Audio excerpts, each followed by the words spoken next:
This is Dennis here at the Sales Drive Home. How you doing today?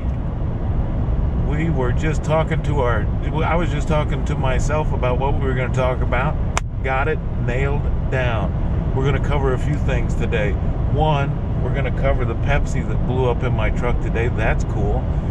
Two, we are going to talk about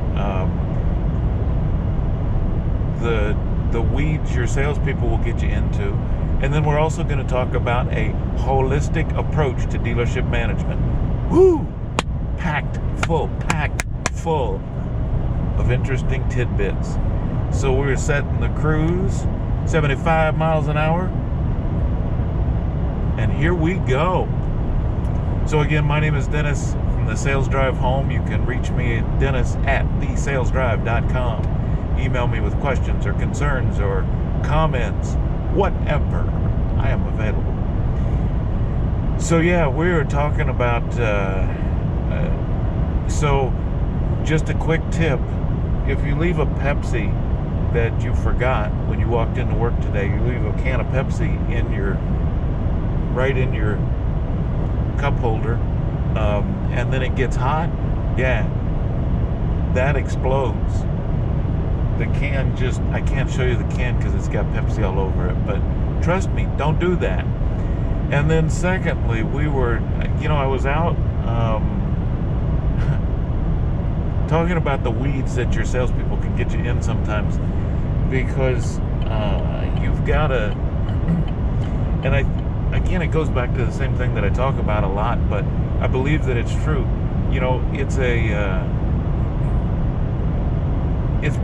It's probably our fault as managers, no matter what our job is, that our salespeople leave us in the weeds sometimes. And so this just happened a few minutes ago, so I'm standing in front of a store. A customer pulls up, starts walking into the showroom, and a salesperson starts talking to him outside. Well, that's good, right? Let's greet our customers right away. Mind you, the customer was walking inside the showroom. He was coming inside the showroom. As you train new salespeople and you talk to them about greeting customers, what's a goal that they should have? Get your customers into the showroom. And it is for a few reasons, right? If you've got newer salespeople, help's all inside, so if they get stuck, if they get in the weeds, then they can grab help quickly. But more importantly, it helps us control the flow of that customer's visit. It puts us in a position where we can gather information. The most effective way to do that is to sit down and have a conversation with the customer, figure out needs, wants. If there's a trade assessment that needs to be done, we can start that process. We can have our managers point us towards the right inventory. And so all of that stuff happens inside. So when we are training salespeople, where do we train them to go? We train them to bring their customers inside. But if you stand outside of a dealership long enough, you see this happening. You see a customer pull up, start to walk in the showroom, which is where the thing flows to, and the salespeople turn them around and spin them back towards the inventory. So the problem, it's not a problem for a customer to walk through and look at inventory. That's fine. But it's not always the most effective way for a customer to visit a showroom. The most effective way is to follow those steps, to the sale, meet and greet, do your fact finding, and the very most efficient place to do that is inside the showroom, with all the help there, with your sales manager there, with your other salespeople, with your inventory manager there, with your used car, everything's there.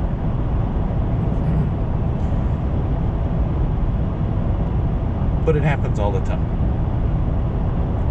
Salespeople that don't understand that process and the reason behind it, and that's probably where we fall short the worst, is explaining the reason behind the process. It's fine to have all the processes in the world, but if your frontline people don't understand the reason for those processes, if your frontline people don't know why they're doing what you're telling them to do, then they don't do it, because it's not always the easiest as far as getting somebody to comply.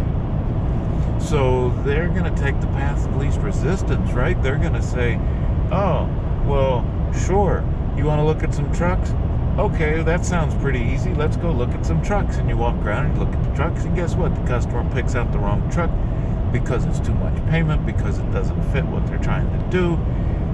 Whatever the reason, that's where you end up. So it behooves us as managers to step in and train those people all the time, every day, until they get sick of it, and until we get sick of it, and then guess what? You get to keep doing it. You just have to. So anyway, that's my rant on your salespeople getting you in the weeds. You know, the other thing too, we talked about on Saturday, I posted it on Saturday, we were talking about how you're responsible for a lot of your web traffic, and then how on your analytics, before we get to our holistic approach to dealership management, we talked about it Saturday, that we talked about how you have to be the one that's jumping in, and it doesn't matter who you are. If you're involved in running a business or a dealership or whatever, and nobody else is doing it, then fill that void. Jump in there and look at the analytics. Look at how it's tying all back. Look at your website traffic. Know when you're up, know when you're down. And if you're down, know why you're down. The reason that I go back to that from Saturday is this. Today, so I think I told you guys last week that our website traffic had been down, kind of trending down a little bit. Thursday and Friday, I did some things to rectify that, including a bulk mail, including some ringless voicemail, including some call campaigns for some people to call. So guess what? Friday, web traffic went up. Saturday, web traffic went up.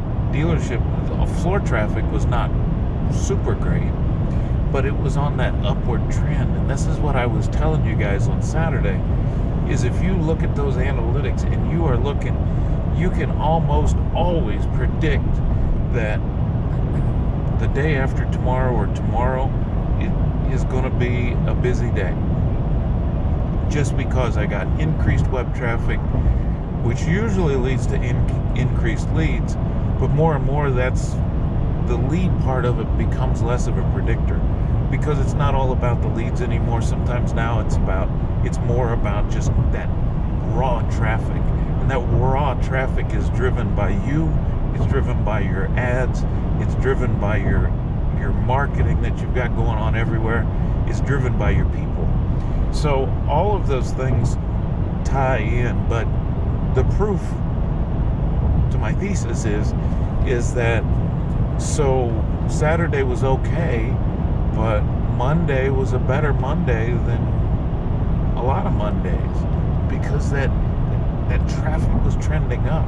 You knew it was going to happen. You could see the activity online, and that translates right into, I know that my activity's up, my production's going to be up. And sure enough, production was up. So that was just proof of what we talked about the other day. You've got to stay on that stuff, though. You got to know what's happening. And that kind of leads us into a holistic approach to dealership management. And when we talk about holistic approaches, I'm not talking about Swami Rob, his holistic, not Swami Rob. Swami Rob used to be a radio personality here in Albuquerque. Not Swami Rob. But we're not talking about a religious, holistic experience. What we're talking about is a whole, W-H-O-L-E, holistic approach to dealership management.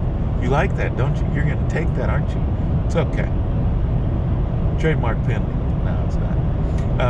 I do have some trademarks. I haven't trademarked that yet. But that holistic approach to dealership management, and what I mean by that is we're talking about how, and it crystallized a lot of what we were talking about last week today, because the holistic approach means is that when you're involved in marketing, when you're involved in any part of a dealership and helping to run it, you need to be aware of not just where you are, but also what's going on in the whole dealership. And the reason being is this. When you think of, we're specifically talking about a car dealership, you think, okay, we've got our sales department, we've got our service department, our parts department, maybe we've got a body shop. What else you got? Maybe you run a separate detail department. So all of those departments, if you run them marketing-wise with a holistic approach, which means even though I'm running a sales ad right now, if I'm smart, I'm also touching those other departments. And sometimes I understand co-op, you can't, yes, in order to comply with certain manufacturers' advertising reimbursement programs. So, if I'm running a specific Ford ad and I'm showing new Ford cars, there are rules about what other departments I can show there, right? So if I've got a new department and a used department, the only used vehicles that I can show and get reimbursed from the manufacturer with their advertising contribution is if it's a certified pre-owned or whatever. So I have to know that as well, but that doesn't mean, because most of us run at a co-op anyway, right? Most of us use up the co-op and then we're on our own. So the on our own part, why? If I run out of manufacturer co-op money, wow, we are going way back here. We are going into the deep dive on the marketing in the car business. So manufacturer says, okay, we're going to give you a certain amount of advertising co-op money back for money that you spend, and it's based on what you sell and blah blah blah blah blah. So you get that money. But most dealerships are spending way more than what the co-op money is going to cover. You outkick that co-op coverage early on in like the second quarter. You outkicked your coverage. So why would you continue to follow those same ads? Why would you continue to run that same co-opable ad if you're at a co-op? Doesn't make sense. Once you've got that co-op qualified and you've used up what you got, then make your ads whatever you want them to be. Make them count, man.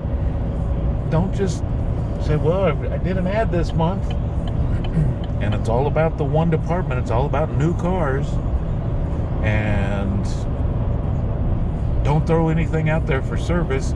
Don't throw anything out there for parts. Holy cow, have you ever advertised a parts department? I mean, that just doesn't happen. Nobody advertises a parts department, but yet I see ads on TV every day, all day for, well, not every day, all day, but like you watch NASCAR, you see all kinds of ads for Advanced Auto or Napa or all these car parts companies that aren't part of a dealership, and we never spend a dime on promoting our parts department. Why not?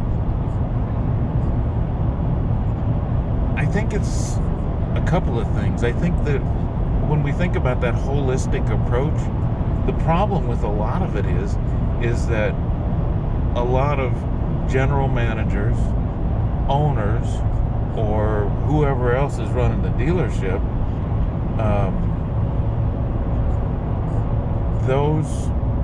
those people tend to come from the sales department. And so when they think of, I'm going to do an ad, they think of a sales ad.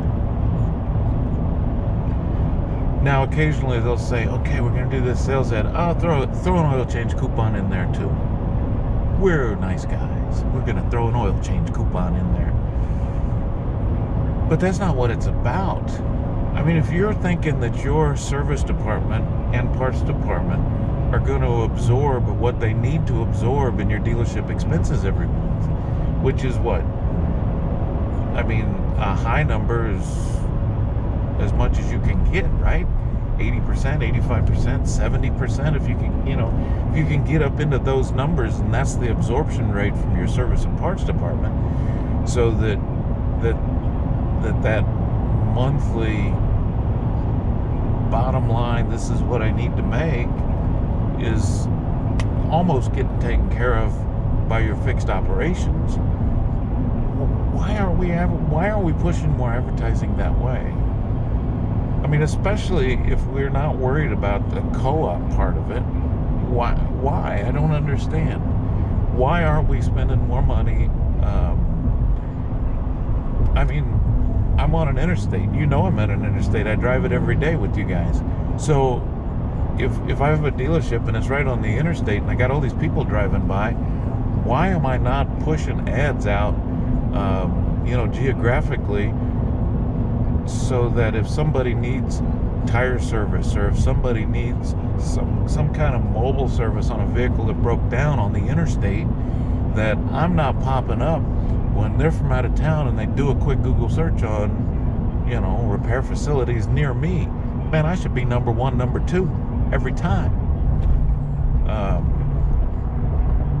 But we don't do it because we get all tied up into that. I'm going to get my co-op money from the sales department because that's where the co-op money comes. Manufacturer service co-op money hardly ever is there sometimes. And they never talk about advertising parts, which is fine. But if you want to be different, if you want to be successful because you're being different, don't you think that's a difference that you should look at? I don't know. I think it is. Hold on, there's activity there. Oh, wow. Dude's whole, see? Right there. Dude's whole tire came off. Whole tire sitting there all off. He's Googling, who should I call? I should be at the top of his search, don't you think?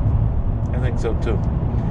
So anyway, there you go. Made it through. But that's the holistic view of marketing. That's the holistic view of dealership advertising and how to run your dealership.